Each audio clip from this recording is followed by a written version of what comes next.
wasla sal-Belt Valletta fis-seklu 18 kont ħadd intaqa' ma' ħafna ħwienet tal-kafè. Ħantikom ftit eżempju. Minn hawnhekk ħdejn il-Berġa ta' Franza sal-Katedral ta' San Juan kien hawn 4 ħwienet. Kienu qegħdin ibiħħu gazzetti minn Pariġi, imbejjed ġejjin minn barra, tabak, kif ukoll kafè. 3 minn dawn l-4 kienu reġistrati mal-awtoritajiet bħala ħwienet tal-kafè biss. Daqshekk kien popolari il-kafè hawn Malta. Il-pjanta tal-kafè oriġinat ġewwa l-Etjopja. Bejn is-seklu 14 u 15 din il-pjanta bdiet tikber mal-Baħar l-Aħmar. Lixandra, dak il-port importanti fil-Mediterran, beda jqassamha lill-Mediterran stess. Venezja iddeċidiet li tibda tmexxi dan il-prodott madwar il-Mediterran. Bdiet tbieħ il-kafè, bdiet tixtri l-kafè u ħafna ħwienet tal-kafè infetħu ġewwa Venezja. F'Londra fl-1663 kien hemm madwar 80 ħanut tal-kafè. Hawn Malta fl-istess sena kien hawn 24 wieħed.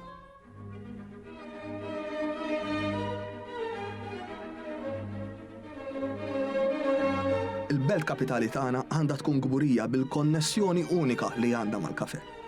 Relazzjoni intima tant li kull ħanut tal-kafè li jeżisti f'pajjiżna u anke fil-Belt Valletta għandu jkun gburi b'din il-konnessjoni u jsemmiha lil kull klijent li jiġi mejjed għal dik il-tazza kafè.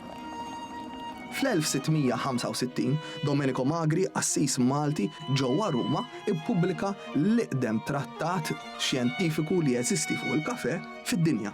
Domenico Magri fid-dokument jitkellem dwar il-virtù tal-kafè u jitkellem ukoll kemm din ix-xarba kienet popolari ġewwa pajjiżna fis-seklu 17. Il-kafè sar parti integrali mill-ħajja Maltija. Magri jgħidilna kif il-kafè kien perfett għall-istudent li jrid jibqa' jistudja, għall-mara li kienet bagħti minn xi uġigħ, kif ukoll għal dak il-qassis li b'xarba tal-kafè kien jikkalma s-sensi tiegħu u joqgħod il-bogħod mit-tentazzjoni. Il-ħajja fil-Belt Valletta kienet iddur madwar il-kultura tal-kafè. Avukati, notara, kull min kien jidħol il-belt jagħmel xi biċċa xogħol kien jibda l-ġurnata tiegħu billi jieħu tazza kafè u hekk ikun lest għall-ġurnata tax-xogħol tiegħu.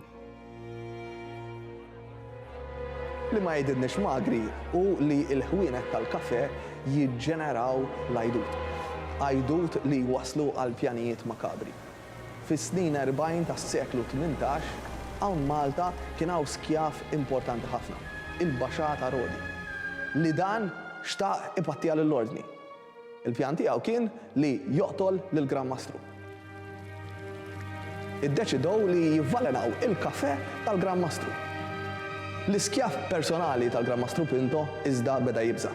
Allura bidlu ftit il-pjan u iddeċidew li ituh daqqa ta' stallet ivvalenat. Dawn il-pjanijiet kollha bdew isiru ġo ħanut tal-kafè lejn il-barrakka t'isfel. Is-sit tiegħu kien Antonio Cohen. Dan mill-ewwel mar jikxef dan il-pjan għand il-Gran Mastru.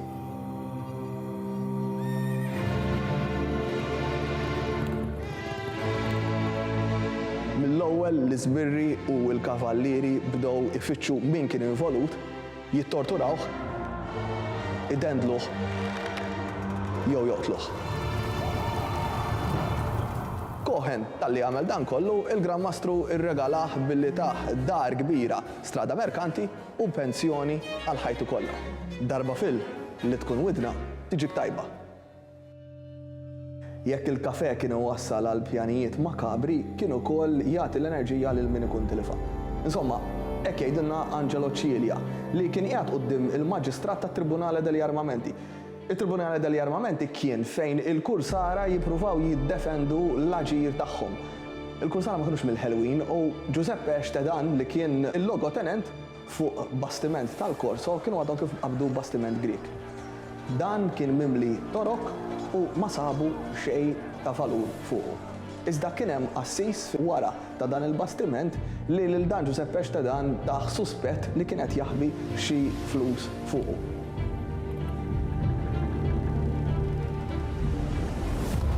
Giuseppe Stedan qabżitlu taħt daqqa ta' pon, middu u minn taħt is-suttana ħareġ borża tal-flus.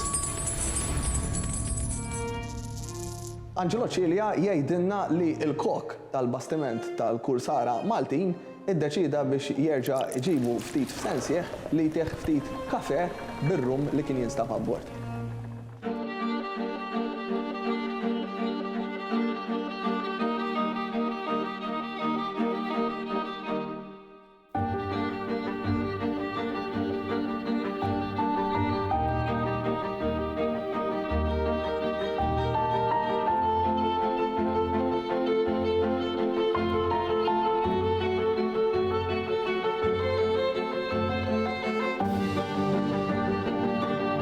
Il-kultura tal-kafè f'Malta għandha madwar 400 sena u ħaqqa rikonoxximent ħafna kbar. Illum ħan nippruvaw induqu riċetti tal-kafè Maltin ta' żmien li konna din nitkellmu dwaru. L-ewwel waħda hija ta' Magri.